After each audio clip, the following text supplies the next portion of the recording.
Assalamualaikum warahmatullahi wabarakatuh. Hmm, di sini saya akan menyampaikan tentang pengantar deteksi pertumbuhan dan perkembangan anak. Karena ini masih dalam pengantar, maka di sini nanti penjabarannya masih secara umum.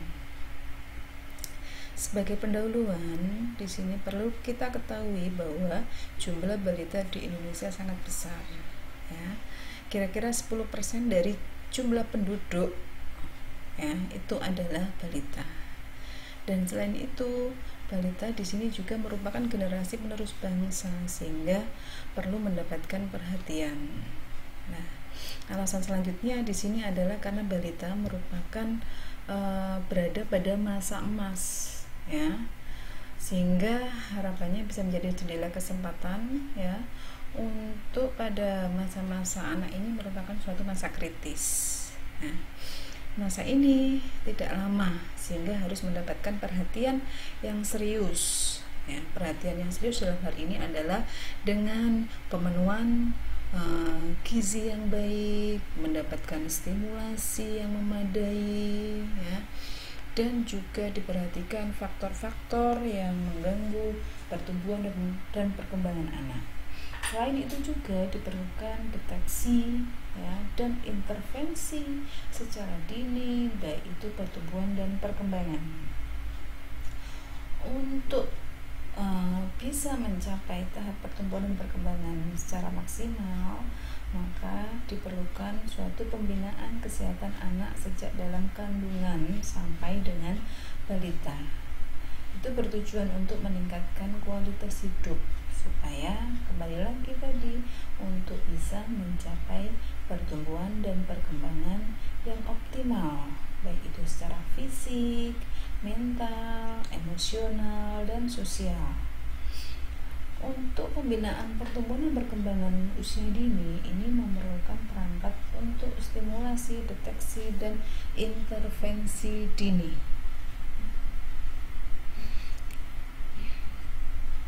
Nah, untuk meningkatkan kualitas hidup anak, maka di sini kita harus memenuhi kebutuhan dasar anak. Kebutuhan dasar anak yang dapat menunjang di dalam pertumbuhan dan perkembangan adalah deteksi dini dan intervensi dini. Maksudnya di sini di dalam deteksi dini, apabila dalam proses itu didapatkan, ya, adanya masalah pertumbuhan dan perkembangan, maka anak segera bisa mendapatkan intervensi secara dini dengan harapan anak bisa mencapai tahap pertumbuhan dan perkembangan sesuai dengan usianya. Nah, di sini fasilitas-fasilitas pelayanan kesehatan yang berperan di dalam deteksi pertumbuhan dan perkembangan adalah puskesmas. Nah, puskesmas di sini adalah sebagai fasilitas kesehatan primer yang bertanggung jawab terhadap penyelenggaraan pelayanan kesehatan di wilayahnya, termasuk salah satunya adalah pelayanan SDIDTK, stimulasi, deteksi, intervensi dini tumbuh kembang.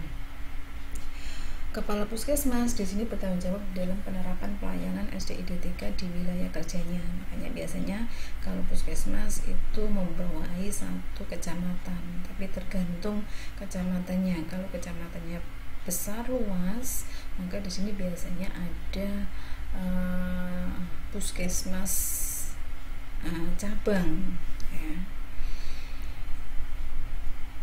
Nah, ciri khas anak di sini adalah tumbuh dan berkembang. Nah, ini kita bahas dari yang tumbuh dulu. Yang dimaksud tumbuh di sini adalah bertambahnya ukuran, jumlah sel, dan jaringan. Yang ditandai dengan bertambahnya ukuran fisik, ya, struktur tubuh. Jadi pada intinya kalau tumbuh itu adalah secara kuantitatif. Misalnya bertambah tinggi badan, bertambah jumlah giginya, ya, kemudian bertambah berat badannya. Sedangkan kalau berkembang di sini adalah bertambahnya kemampuan struktur dan fungsi tubuh yang lebih kompleks. Jadi intinya adalah kualitatif, ya. Anak dapat tumbuh dan berkembang ini melalui tahapan yang sesuai. Jadi ada tahapan-tahapan di dalam pertumbuhan dan perkembangan anak. Makanya di sini untuk bisa mencapai tahap pertumbuhan dan perkembangan secara maksimal diperlukan yang pertama adalah stimulasi, rangsangan, ya, pancingan, ya istilahnya kalau orang Jawa seperti itu.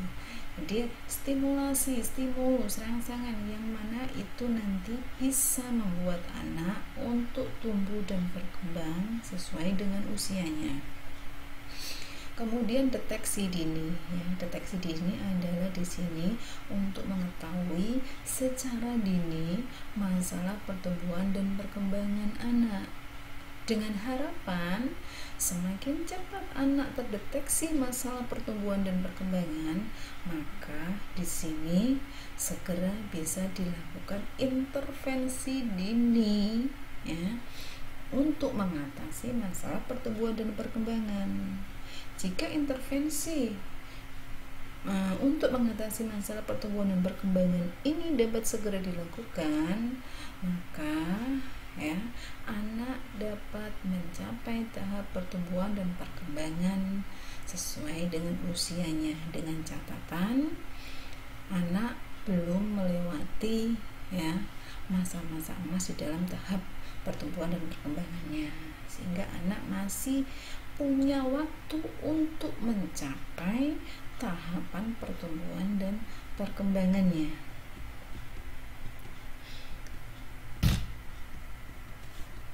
Masa penting ya balita ini, ya balita ini merupakan masa penting ya yang sangat peka dan kritis. Karena apa? Pada masa-masa ini plastisitas otaknya ya di situ berkembang sangat pesat. Lah, dengan berkembangnya plastisitas otak, di sini ada sisi positif dan ada sisi negatifnya. Dari sisi positifnya, lebih terbuka untuk belajar dan memperkaya pengalaman. Sisi negatifnya, lebih peka menghadapi lingkungan yang buruk.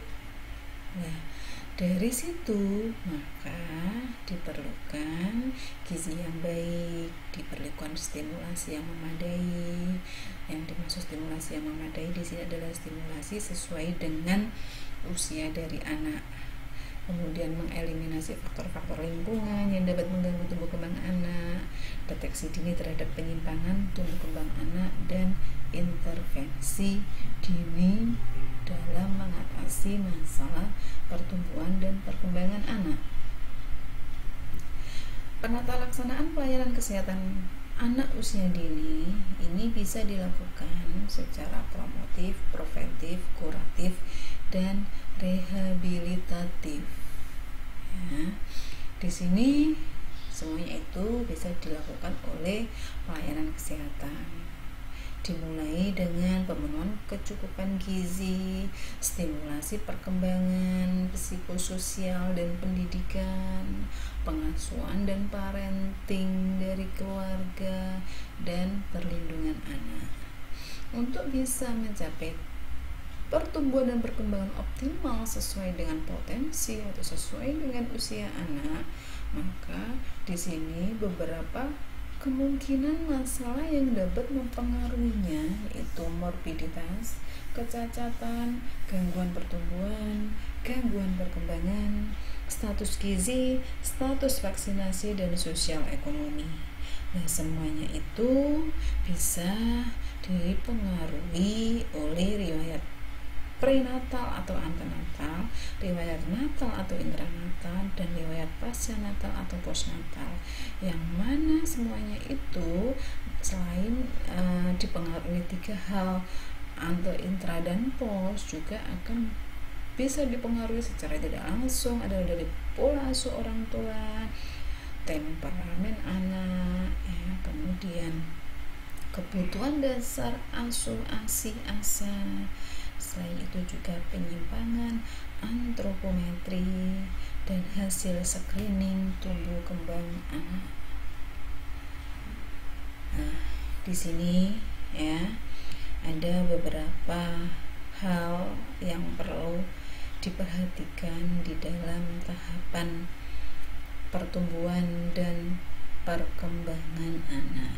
Yang pertama adalah di sini dari keluarga. Keluarga di sini yang perlu diperhatikan adalah seluruh keluarga.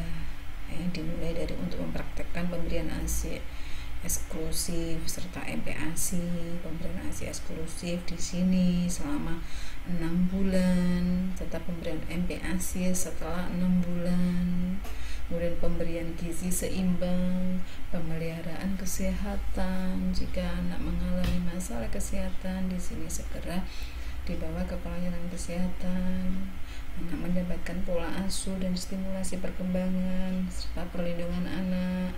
Kemudian memantau pertumbuhan dan perkembangan anak, menggunakan garam periodium, memanfaatkan pekarangan dan meningkatkan daya beli. Dalam hal di sini adalah untuk meningkatkan kebutuhan gizi anak. Nah, di sini kalau berada pada keluarga yang miskin, dalam artian di sini keluarga yang tidak mampu, maka berhak untuk menerima bantuan pangan darurat berupa PMT balita, ibu hamil dan raskin, yang mana di situ tujuannya adalah salah satunya untuk memenuhi kebutuhan gizi, yaitu kebutuhan gizi dari anak maupun dari keluarganya. Nah, semua balita di sini punya buku KIA atau KMS, di mana buku KIA ini didapatkan oleh ibu pada saat hamil. Jadi kalau ibu hamil periksa ke pelayanan kesehatan, maka akan mendapatkan buku KIA. Nah, itu catatan mulai dari di dalam kandungan ya, KIA, buku KIA, buku kesehatan ibu dan anak. Jadi di situ mulai dari nanti di dalam pada saat hamil ibunya bagaimana kondisi janinnya, bagaimana di situ akan terdeteksi. Nah, ini ya buku KIA ini nantinya kalau anak sudah lahir harus selalu dibawa pada saat ada kegiatan posyandu ya, karena dalam kegiatan posyandu di situ ada penimbangan berat badan ya pada balita, ada konseling, ada suplementasi gizi ya, karena di dalam posyandu selain ada kader posyandu juga ada tenaga kesehatan yang memberikan pelayanan kesehatan. Salah satunya adalah deteksi dan intervensi dini perkembangan. Walaupun di sini belum berjalan secara maksimal ya untuk deteksi dini baik itu pertumbuhan maupun perkembangan, dengan harapan nanti ada kebijakan-kebijakan khusus yang berkaitan untuk meningkatkan pelayanan deteksi dini pertumbuhan dan perkembangan. Maka di sini ya, jika pada saat kegiatan di posyandu itu didapatkan anak sehat, berat badannya naik atau normal, kemudian perkembangan sesuai umur, maka dikembalikan pada keluarga, tetap dilakukan beberapa hal untuk mempraktekkan. Kalau dia masih di bawah 6 bulan, ASI eksklusifnya dipertahankan dan seterusnya. Tetapi di sini jika didapatkan pada kegiatan posyandu itu gizi kurang atau berat badan tidak naik ya, perlu dilakukan stimulasi berupa apa? Koordinasi dengan kader posyandu, koordinasi dengan pamong desa di dalam pemenuhan PMT untuk pemulihan ya, untuk pemulihan. Kemudian dilakukan stimulasi fisik dan psikososial ya, dengan harapan nanti anak segera bisa mendapatkan ya, bisa mencapai tahapan perkembangan ya. Kemudian jika anak ya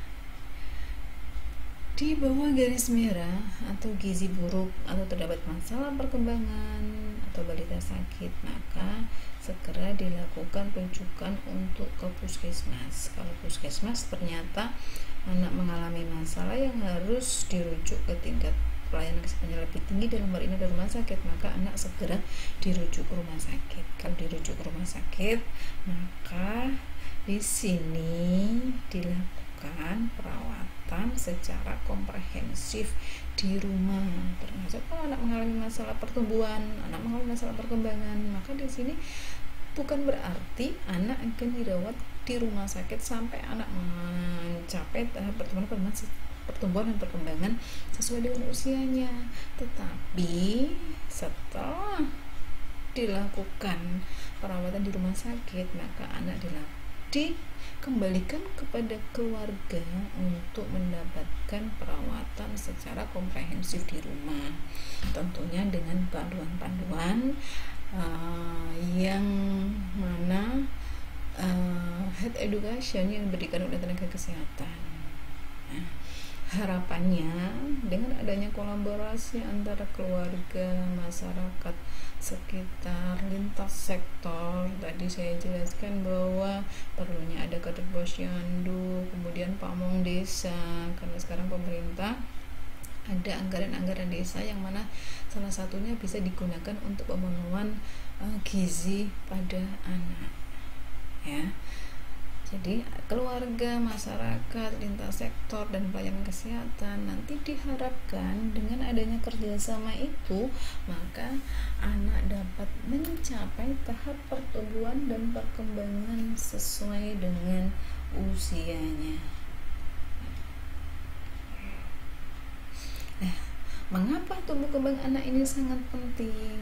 Ya, tadi mungkin sudah saya singgung sedikit bahwa kualitas generasi penerus itu tergantung pada kualitas tumbuh kembang anak, terutama pada anak balita 0-3 tahun, karena pada masa-masa itu perkembangan otaknya tinggi, ya.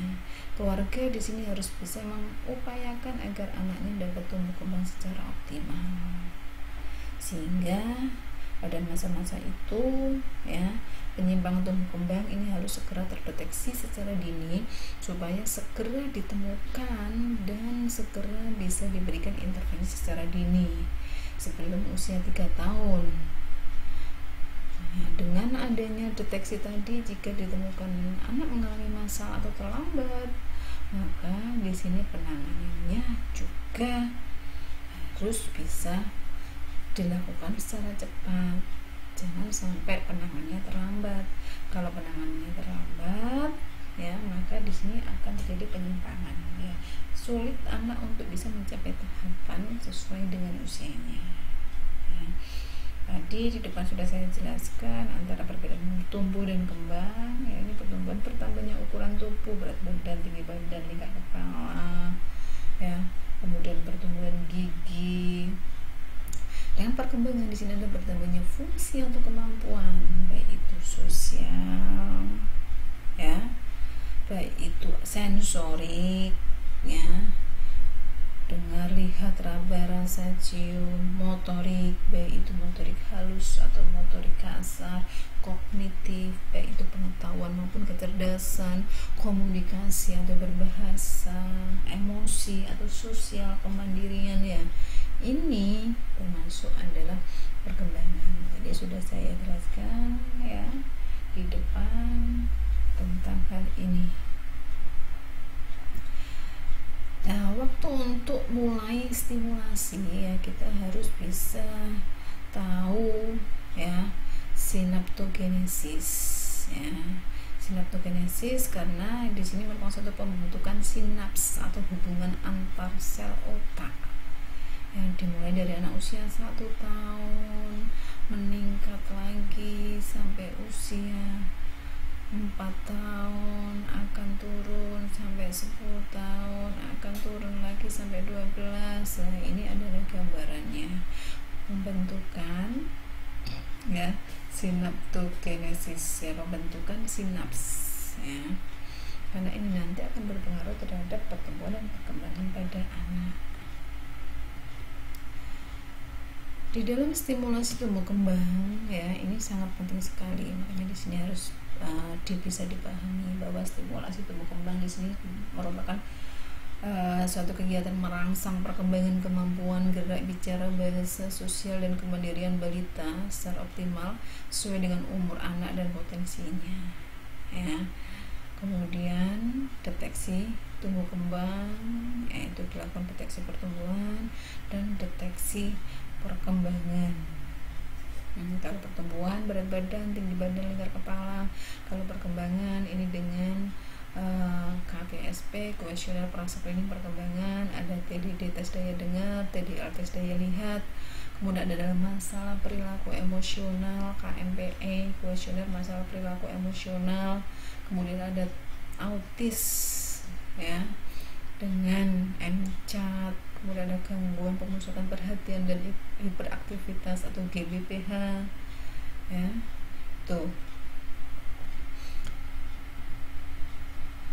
Kemudian pelaksananya, siapa pelaksananya? Pelaksanaan di sini adalah tenaga kesehatan di tingkat pelayanan kesehatan dasar, ada dokter, bidan, perawat, ahli gizi atau tenaga kesehatan lain, dan atau di sini adalah petugas dari sektor lain pada layanan peduli anak seperti pendidik PAUD, BKB, TPA dan lain-lainnya yang terlatih untuk latihan SDID-TK. Tempat pelaksanaan Posyandu, PAUD formal, informal, TK, BKB, TPA. Tapi selama ini yang berjalan adalah di Posyandu. Di Posyandu di sini risikonya adalah untuk pada anak-anak yang sudah masuk pada usia prasekolah, dalam artian masuk kelompok bermain atau playgroup, TKA, TKB. Di sini risiko untuk tidak mendapatkan kegiatan deteksi pertumbuhan dan perkembangan, karena pada jam-jam pelaksanaan Posyandu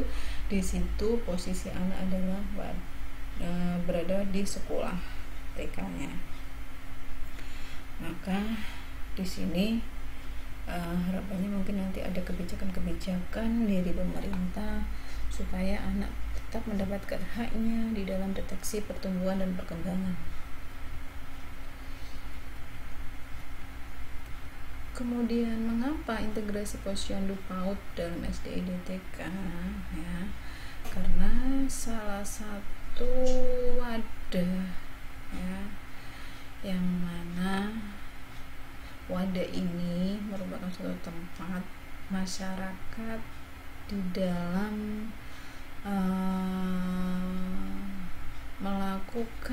mengetahui kondisi kesehatan oleh bayi atau anaknya ya, kesehatan baik secara fisik, secara mental, pertumbuhan dan perkembangan nanti akan tahu di sini. Maka di situ Posyandu PAUD dalam SDID-TK.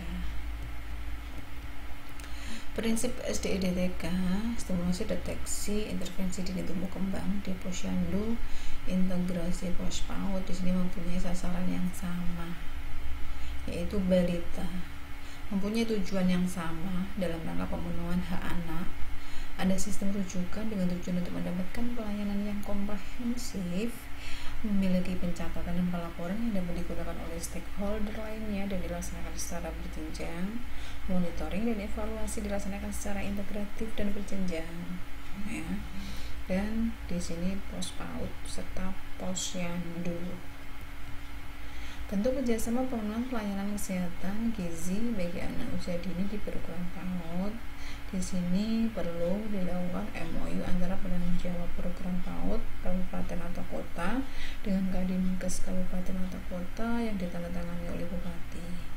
Kemudian di kecamatan di sini ada puskesmas dan penanggung jawab PAUD tingkat kecamatan.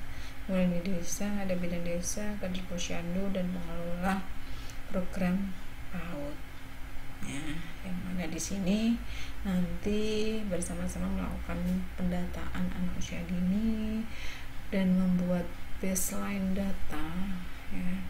Setiap balita di sini akan memiliki buku KIA ya. Pengelola program PAUD membawa anak usia dini pada hari buka Posyandu.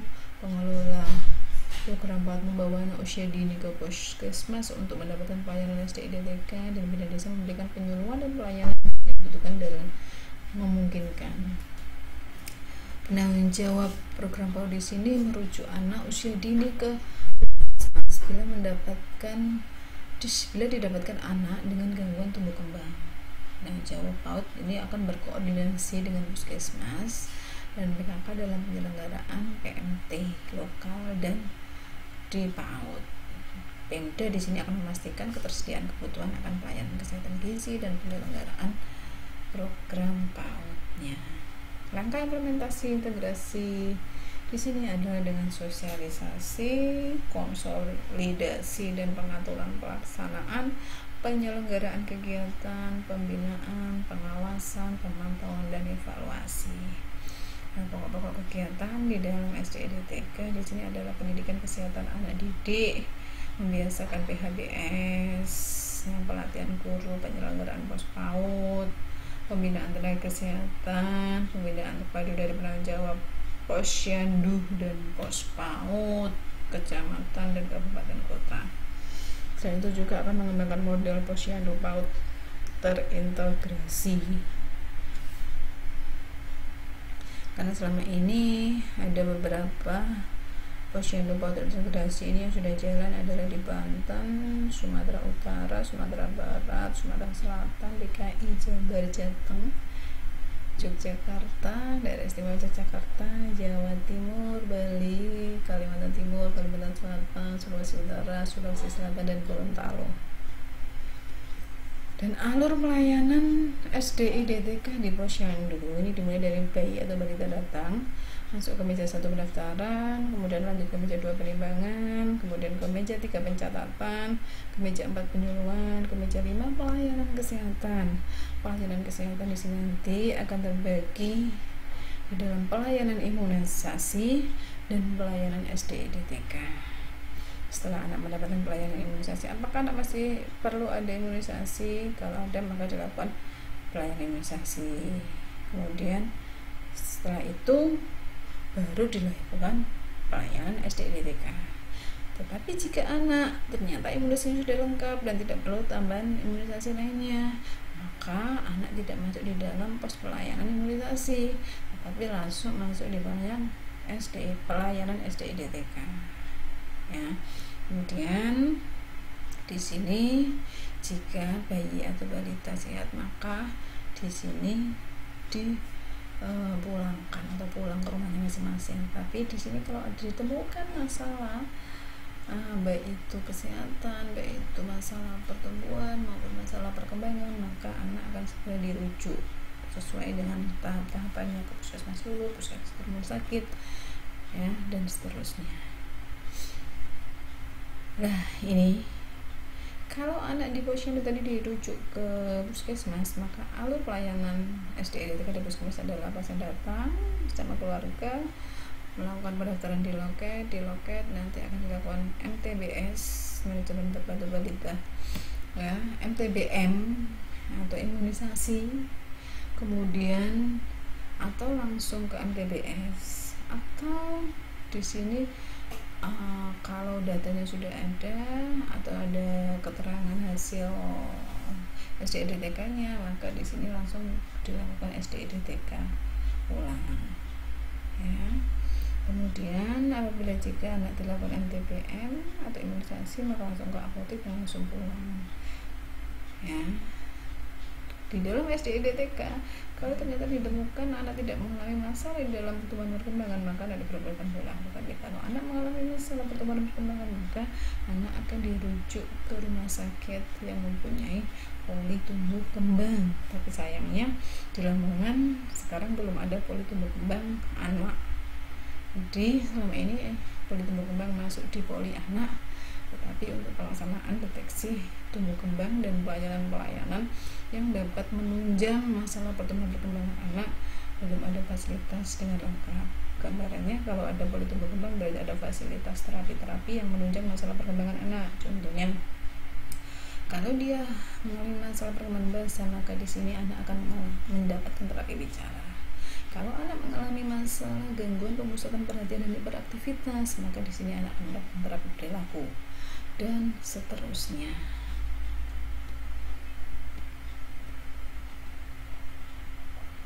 Dan mekanisme rujukan SDIDTK di sini dari tadi simulasinya dari posyandu, dari pustu atau dari PAUD TK akan dibawa ke puskesmas. Puskesmas akan ke RSUD.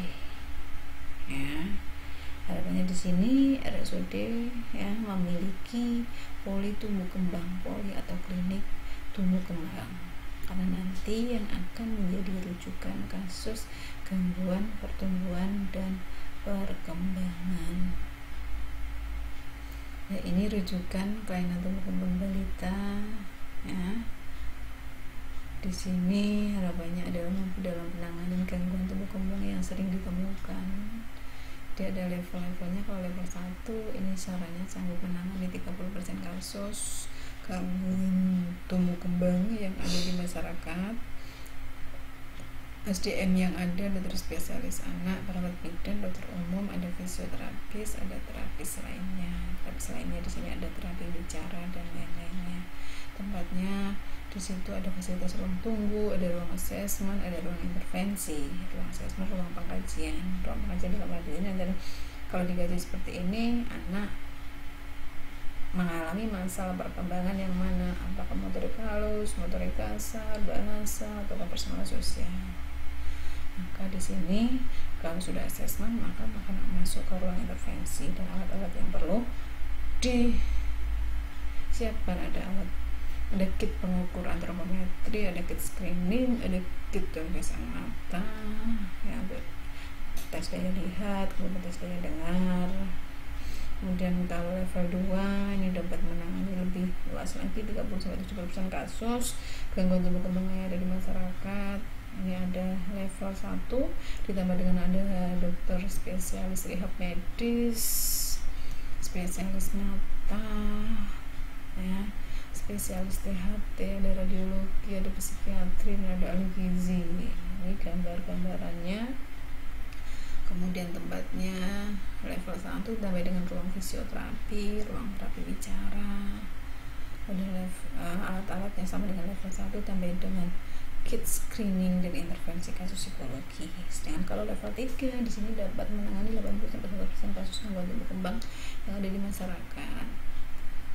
Ini SDM-nya apa? Level 2 dalam artian berarti ada dokter spesialis anak, ada dokter spesialis rehab medis, mata, THT, radiologi, ortopedi, ada jiwa, ada konsultan anak, ada ahli gizi klinis.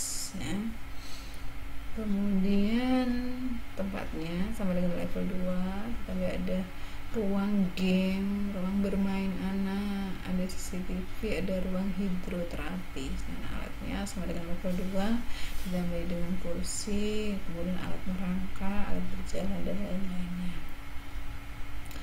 Anak di sini merupakan suatu harapan buat orang tua, bangsa dan dunia. Maka di sini anak diharapkan dapat mencapai tahapan tumbuh kembang secara maksimal sesuai dengan usianya. Mungkin dari sini cukup sekian penyampaian pengantar deteksi dini pertumbuhan dan perkembangan. Semoga bermanfaat. Akhirul kalam, wassalamualaikum warahmatullahi wabarakatuh.